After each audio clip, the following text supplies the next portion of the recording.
ఓం శ్రీ సాయిరాం. గురుస్థానంలో వేప చెట్టుకి ఒక చక్కటి విశేషం ఉందండి. ఈ అపురూపమైన నింబవృక్షం వేప చెట్టు ఎండిపోతుంటే సంస్థానం వారు 2007 సంవత్సరంలో ఆ వేప చెట్టుని వృక్షాన్ని కాపాడే బాధ్యతను ఉద్యావన శాఖకు అప్పగించారు.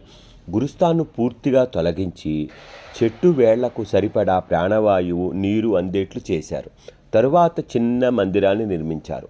తాత్కాలికంగా ఇక్కడున్న ఫోటో విగ్రహాలను మ్యూజియంలో భద్రపరిచి భక్తుల దర్శనార్థం ఉంచారు. బాబా గారి యొక్క గురువుగారి సమాధి గనక మనకి చాలా వందనీయం.